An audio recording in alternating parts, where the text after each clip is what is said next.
Mr. Andrew Pickering, Managing Director for Asia Pacific, Stolt-Nielsen Singapore Private Limited. Good morning to you, and thanks for this interview. Good morning, Wang. My pleasure. Yeah, and first of all, congratulations on your company's entry into Jurong Island as a large chemical storage player. So tell us a bit about Stolt-Nielsen. Stolt arrived in Singapore in 1973. We were focused mainly on our shipping activities, the tanker business. We then expanded into the tank container area here about mid-80s. And it's not until this recent announcement that we now are involved in the terminaling business, the storage of chemicals and gas, which we're very excited about. What took the company so long to bid for this project? You've been here a long time, as you just mentioned. It's not due to the lack of effort or desire. We, in fact, bid on several projects in the past, but we've long seen Singapore as a very strategic location.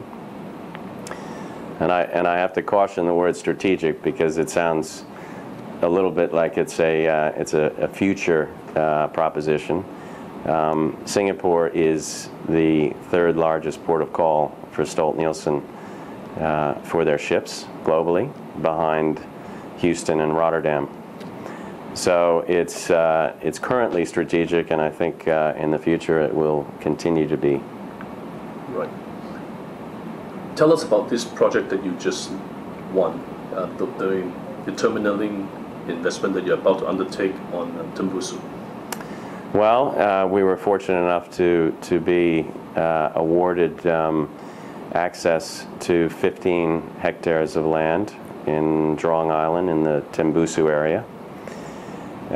We are hopeful that we can expand beyond that 15 hectare because we believe the demand and the growth in this market will accommodate it. Waterfront property, right? Yeah, waterfront's pretty essential with a marine chemical storage terminal.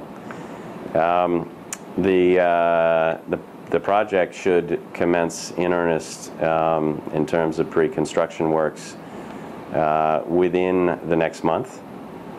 So we're pretty well ready to move along. We are hopeful to build out in several phases, upwards of 325,000 cubic meters. Now, you know, that number is somewhat theoretical.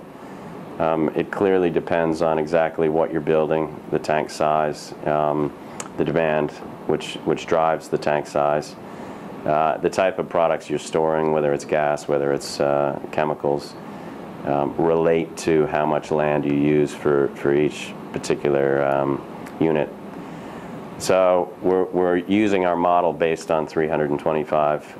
We're hopeful that we can expand beyond that if we manage to acquire some additional land. At this stage, what kind of products and gases are you planning to store on this terminal? Well, it's more what the demand is for the storage requirement. We don't go out and speculatively build any tankage.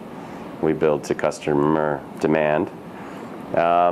There's been one announcement for a new production facility in that area, which is the Lanxess butyl rubber plant. So we are talking to them about possibly storing some of the gases that they require, things like raffinates. But we have not come to any agreement with them. And there are a number of other potential chemical companies that are looking at projects in that area who we've been discussing possible storage arrangements with. I can't mention the names. We have a confidentiality agreement. But we're hopeful that there will be local demand for a good percentage of the first phase of this project. And that would be pipelined into the storage facility And we would also be hopeful that we would bring in some of the raw materials for that, as well as take out some of the finished products through our shipping assets. How will Stolt add value to the supply chain of players on Jurong Island? What makes you different from some of the other established storage players in Singapore? Yeah, I think this gets down to the root of why we were chosen to be the service provider for this project. We are known as a shipping company, probably more so globally than we are for our storage capabilities. The model that we've been developing over the last 20 years is relatively simple. It is a integrated logistics model whereby with our shipping assets, our global, regional, coastal, and domestic shipping assets, which we employ worldwide, we integrate those with a series of strategically located terminaling hubs. And this allows for greater efficiency for the fleet. It allows for lower costs for our customers because the interface between the ship and the shore, the risk is minimized because we manage both. And we have the incentive operating the shipping assets to make the terminal, the shoreside installation, much more efficient. So we design the shoreside to complement the capabilities that we have in our marine asset. So it's that efficiency that adds value to the supply chain.